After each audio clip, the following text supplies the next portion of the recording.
여러분, 당신이 평생을 존경해온 스승이 죽으며 어린 손자를 부탁했다면, 그리고 그 손자의 목에 친척의 칼날이 겨눠졌다면 당신은 어떤 길을 가겠습니까? 조선 역사상 가장 찬란했던 문화를 꽃피웠던 세종의 집현전. 그곳은 단순한 학문이 전당이 아니었습니다.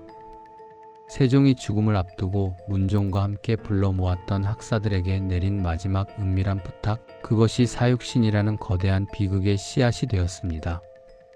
성산문은 세종이 가장 아꼈던 학사였습니다.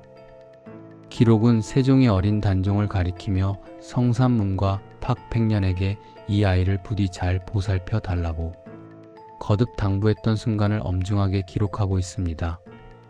하지만 1453년 수양대군의 칼날이 김종서의 머리를 내리치던 날, 성산문은 깨달았습니다. 붓으로 지키려 했던 세상이 칼 한 자루에 무너질 수 있다는 사실을 말입니다. 기록은 계유정난이 터지던 밤, 성산문이 집현전 서고에서 밤새 홀로 흐느꼈음을 증언합니다. 그는 수양대군이 내린 공신 호칭을 거부했습니다. 집현전 동료들이 하나둘씩 수양의 편에 서서 도장을 찍을 때 성산문이 붓끝은 떨리고 있었습니다. 진짜 비극은 1455년 윤 6월 11일에 일어납니다. 수양대군이 어린 조카 단종으로부터 옥새를 강탈하던 날입니다. 기록은 그날 예방승지였던 성산문이 동작을 현미경처럼 비춥니다. 그는 옥새를 전달해야 하는 직책을 맡고 있었습니다. 단종이 울면서 옥새를 내어줄 때 성산문은 그 옥새를 가슴에 안고 대궐 기둥을 붙잡은 채 목 놓아 울었습니다. 세조실록은 그가 차마 옥새를 수양에게 넘겨주지 못해 머뭇거렸으며 그 눈물이 옥새의 함을 적셨다고 적고 있습니다. 수양대군, 아니 이제 세조가 된 남자는 그를 매섭게 노려보았습니다. 하지만 성산문은 보았습니다. 옥새를 건네받는 세조의 손이 권력의 탐욕으로 번들거리고 있었음을 말입니다. 성산문은 집으로 돌아와 문을 걸어 잠갔습니다. 기록은 그가 세조가 내린 모든 녹봉을 집안의 창고에 쌓아두고 단 한 톨의 쌀도 건드리지 않았음을 증언합니다. 그는 아내에게 말했습니다. 이것은 내 임금의 것이 아니다.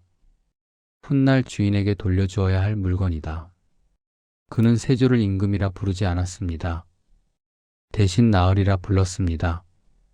기록은 성산문이 밤마다 팍백년의 집을 찾아가 비밀리에 모의를 시작했음을 전합니다. 그들의 목표는 단 하나, 어린 임금을 다시 왕자로 복귀시키는 것이었습니다. 그것은 세종과의 약속을 지키기 위한 목숨을 건 도박이었습니다. 하지만 모의는 쉽지 않았습니다. 궁궐 곳곳에는 세조의 밀정들이 눈을 부라리고 있었습니다. 성산문은 동료들을 포섭하기 시작했습니다. 박백년, 하의지, 이계, 유성원, 그리고 무인 유흥부. 기록은 그들이 모여 피를 나누며 맹세하던 순간의 긴박함을 담고 있습니다. 만약 거사가 실패한다면 우리 가문은 멸할 것이나 조선의 의리는 살아남을 것이다. 성산문의 목소리는 낮았지만 단호했습니다. 그는 알고 있었습니다. 자신이 걷는 이 길이 결국 붉은 핏물로 끝날 것임을 말입니다. 하지만 그는 멈출 수 없었습니다. 세종이 맡겼던 그 어린 손자의 눈망울이 눈앞에 아른거렸기 때문입니다. 여러분은 이 천재 학사의 고집스러운 눈물을 보며 무엇을 느끼십니까? 부귀영화가 보장된 세조의 신하로 사는 길을 버리고 왜 굳이 죽음의 길로 제 발로 걸어 들어갔을까요?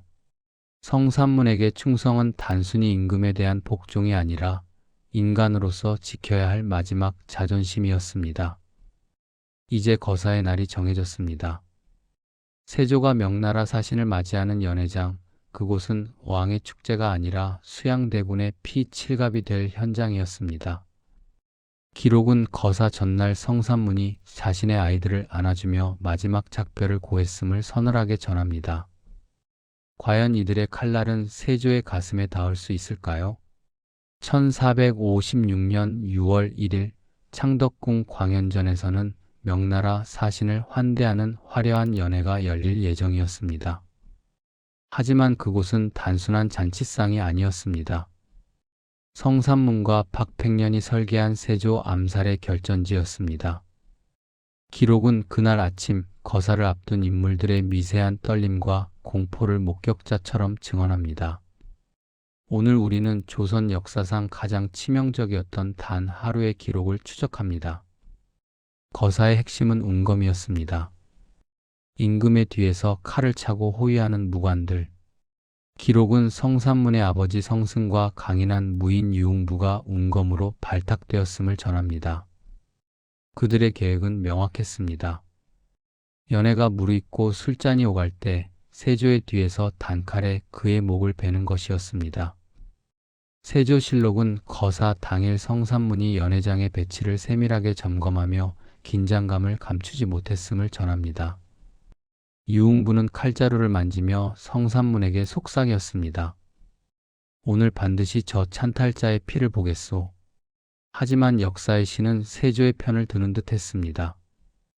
연회 직전 세조는 갑자기 명령을 내립니다. 장소가 좁고 날이 더우니 운검은 들어오지 말라. 기록은 이 명령이 떨어지는 순간 성산문이 안색이 백지장처럼 변했음을 증언합니다. 무장한 호위병 없이 세조를 죽이는 것은 불가능했습니다. 유흥부는 격분했습니다. 운검이 있건 없건 지금 당장 들어가 베어야 합니다. 기회는 오늘뿐입니다. 하지만 성산문은 고개를 저었습니다. 기록은 성산문이 오늘 실패하면 후일을 기약할 수 없으니 세자가 참여하는 다음 연회로 미루자며 유흥부를 만류했음을 전합니다. 이것이 그들의 가장 뼈아픈 실책이었습니다. 이 짧은 지체 사이로 배신의 동리가 파고들었습니다. 모의에 참여했던 집현전 학사 김질. 그는 공포에 질려 있었습니다.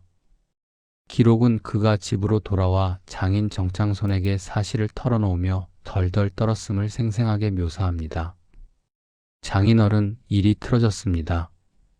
우리는 이제 다 죽었습니다. 정창손은 냉혹한 현실주의자였습니다. 그는 사위의 손을 끌고 곧바로 대궐로 달려갔습니다.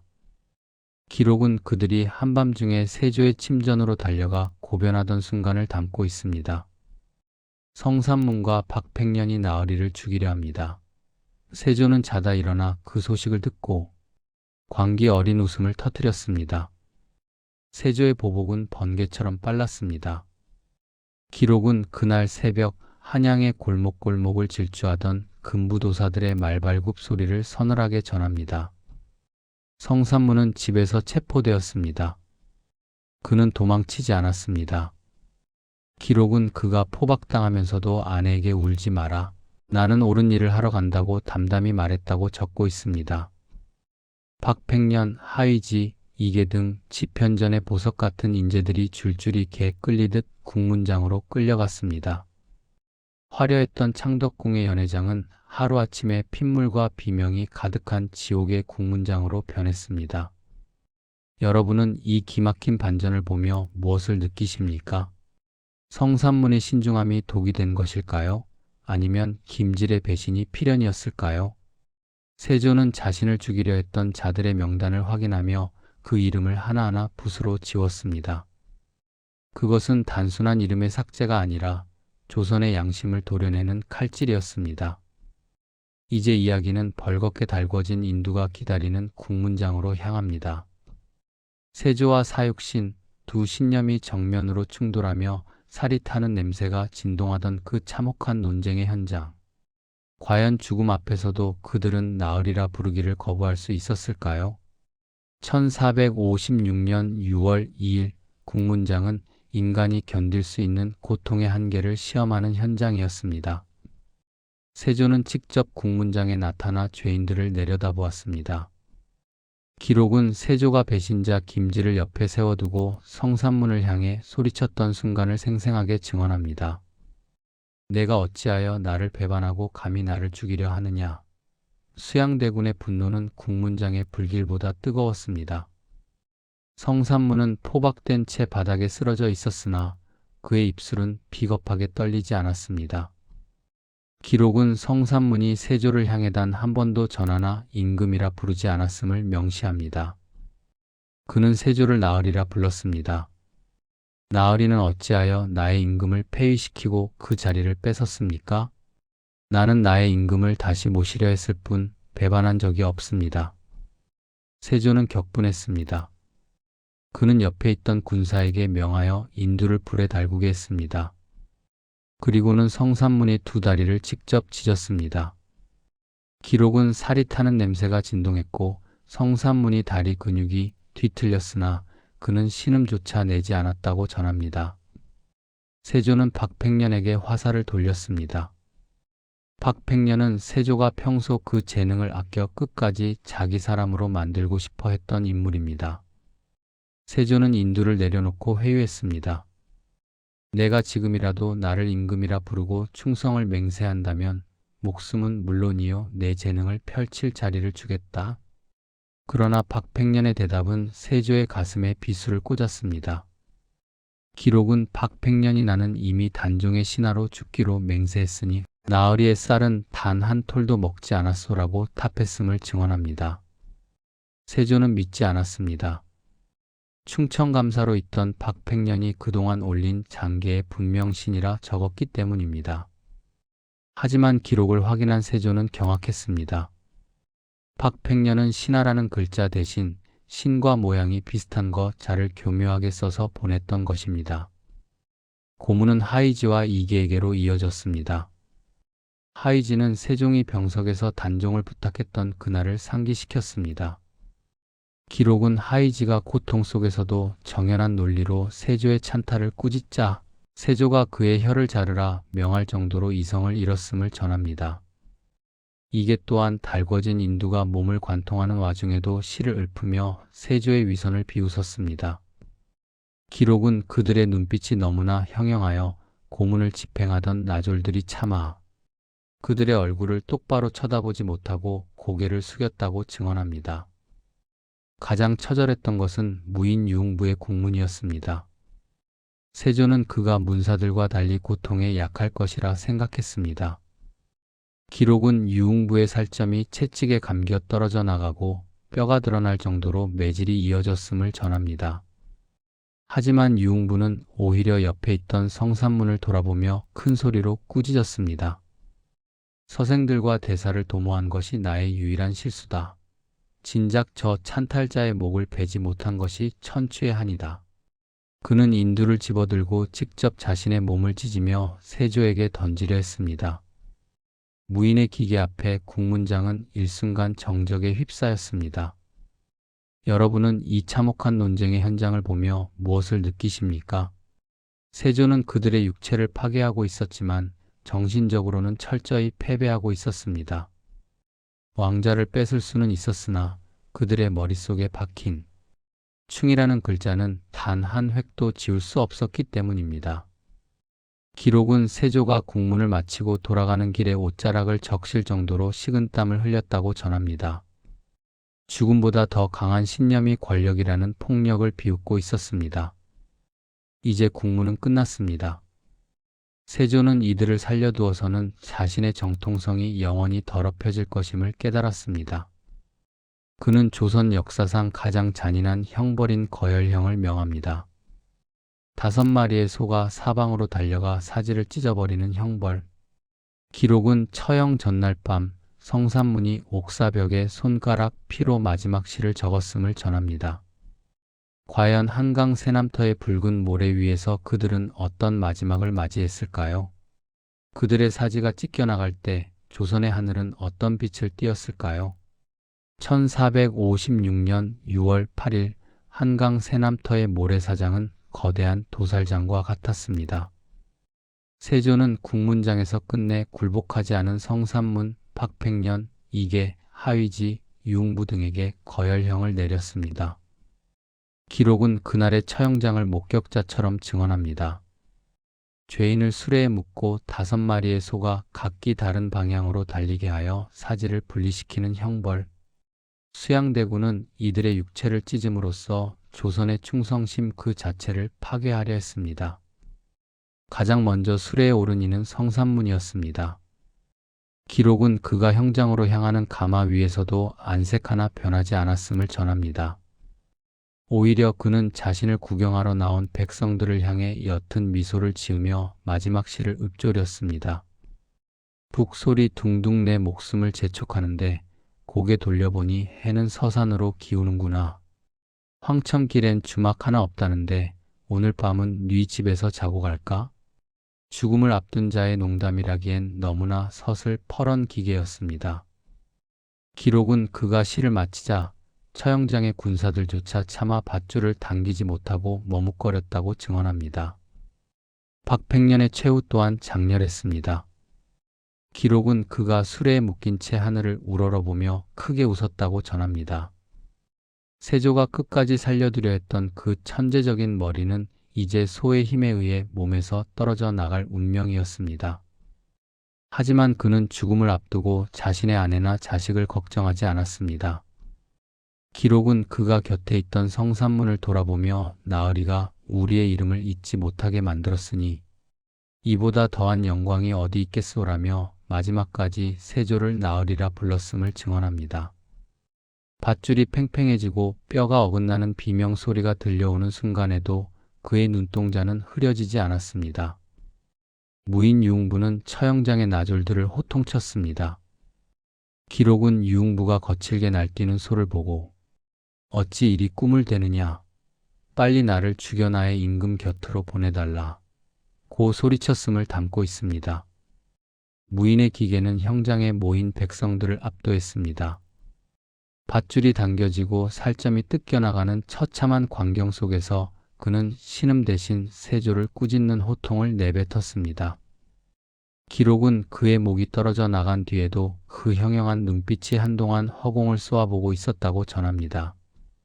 이계와 하이지 역시 담담하게 죽음을 맞이했습니다. 그들에게 거열형의 고통은 단종을 지키지 못한 자책감보다 가벼웠습니다.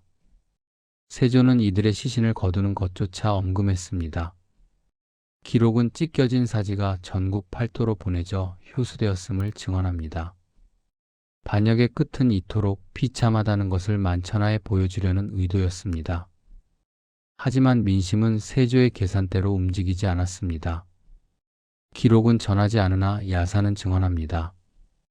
김시습을 비롯한 몇몇 의인들이 밤을 틈타 한강변에 버려진 그들의 시신 조각들을 몰래 거두어 묻었다고 말입니다.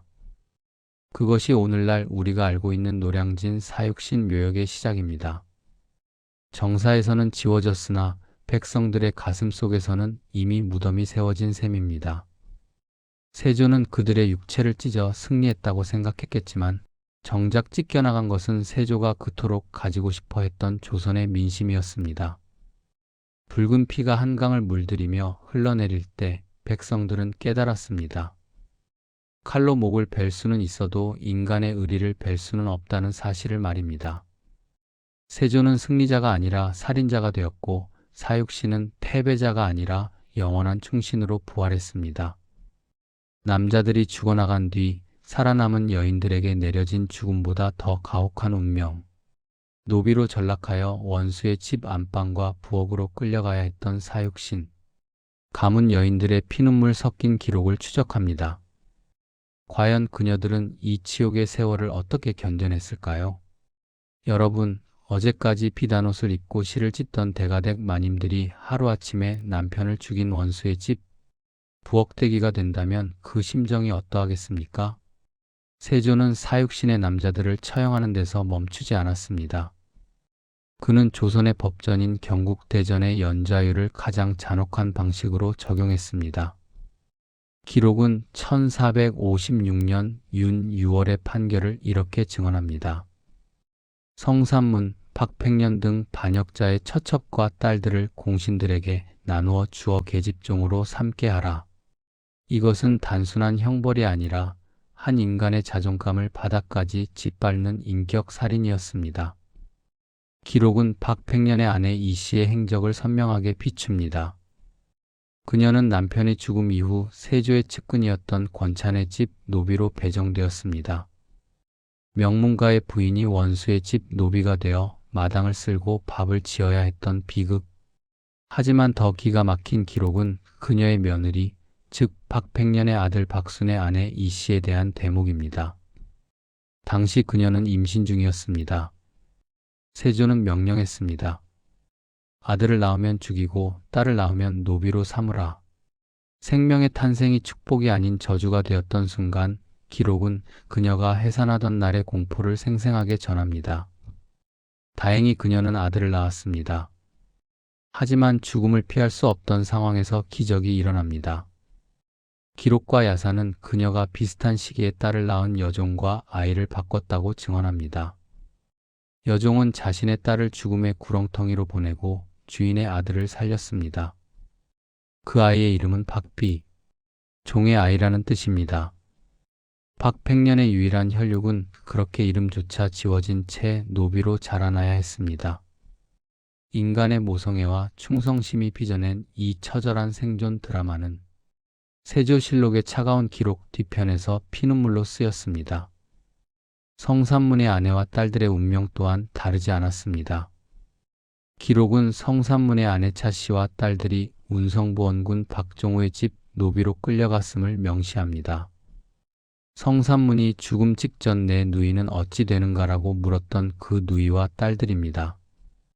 그들은 낮에는 중노동에 시달리고 밤에는 남편과 아버지를 죽인 공신들의 수발을 들어야 했습니다.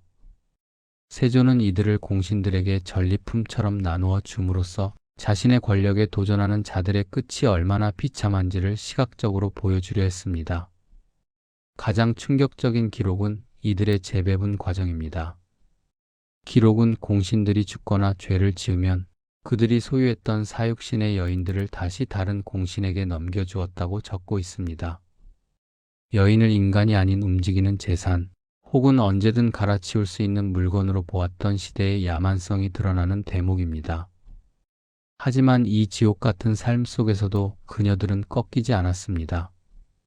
기록은 그녀들이 절개를 지키기 위해 스스로 목숨을 끊으려 하거나 평생을 침묵 속에서 살아가며 남편의 제사를 몰래 지냈음을 증언합니다. 세조가 찬탈한 왕자는 이 여인들의 눈물 위에 세워진 사상 누각이었습니다. 남성들의 정치가 칼과 방패로 싸울 때 여인들은 굴욕과 수치라는 더 날카로운 칼날을 견뎌내야 했습니다. 하지만 역사는 기록합니다. 세조는 그녀들을 노비로 만들었지만 그녀들의 숭고한 정신까지 노비로 만들지는 못했습니다. 그녀들은 살아남아 사육신의 씨를 보존했고 훗날 그들의 명예가 회복되는 밑거름이 되었습니다. 권력은 육체를 구속할 수는 있어도 인간의 영혼에 낙인을 찍을 수는 없습니다. 사육신의 여인들이 견뎌낸 수십 년의 세월은 세조가 누린 왕위의 시간보다 훨씬 더 길고 강인했습니다. 세조는 사육신의 사지를 찍고 그 가문이 씨를 말림으로써 모든 저항이 끝났다고 선언했습니다. 하지만 역사는 그 비정한 명령을 비웃듯 가장 낮은 곳에서부터 다시 꿈틀대기 시작했습니다. 성종시대의 어느 날 대구의 흙먼지 날리는 장터에서 시작됩니다. 그곳에 박비라는 이름의 노비 청년이 살고 있었습니다. 기록은 그가 십수년 동안 자신이 누구인지도 모른 채 주인의 밥상을 차리고 굳은 일을 하며 자라났음을 증언합니다. 하지만 그는 박백년의 유일한 혈육이었습니다. 여종의 희생으로 목숨을 건졌던 그 아이가 어느덧 장성한 것입니다. 그의 외삼촌이었던 이종검이 진실을 말했고 청년은 목숨을 걸고 한양으로 향했습니다. 기록은 성종이 박비를 대면하던 장면을 목격자처럼 묘사합니다.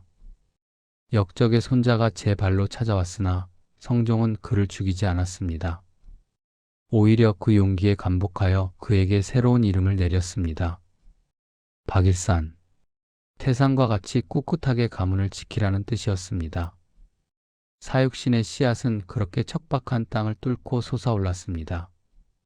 세조가 지우려 했던 핏줄은 죽지 않았고 오히려 멸시받던 노비의 이름에서 명문가의 종손으로 부활했습니다. 이것은 칼의 통치가 인간의 생명력 앞에 무릎을 꿇은 첫 번째 징조였습니다. 세월이 흐를수록 사육신은 조선 선비들의 가슴 속에서 거대한 성벽이 되었습니다. 왕들은 정통성을 위해 사육신을 역적이라 가르쳤으나 신하들은 임금의 실정을 꾸짖을 때마다 사육신의 이름을 꺼내 들었습니다.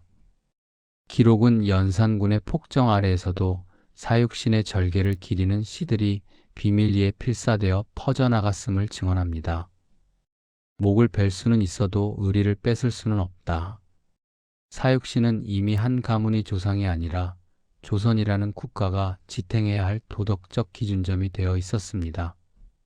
마침내 1691년 숙종대에 이르러 역사의 거대한 역전극이 완성됩니다. 처형된 지 200여 년 만에 국가 차원에서 그들의 관작을 회복시킨 것입니다.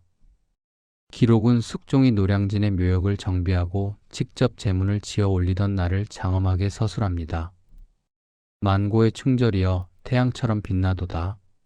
세조가 반역자라 적었던 실록의 기록 위에 숙종은 충신이라는 금박을 입혔습니다. 이것은 단순한 명예회복이 아닙니다. 권력으로 진실을 왜곡하려 했던 세조의 완벽한 패배여 목숨으로 진실을 지켰던 사육신의 최종 승리였습니다. 사육신의 육신은 찢겨 흩어졌으나 그들의 정신은 조선의 근간이 되었습니다. 그들은 죽음으로써 비로소 영원히 살게 된 조선의 진짜 주인들이었습니다.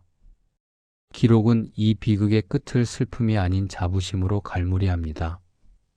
찬탈의 역사는 지워져도 충절의 이름은 돌에 새긴 듯 선명하게 남는다는 사실을 말입니다.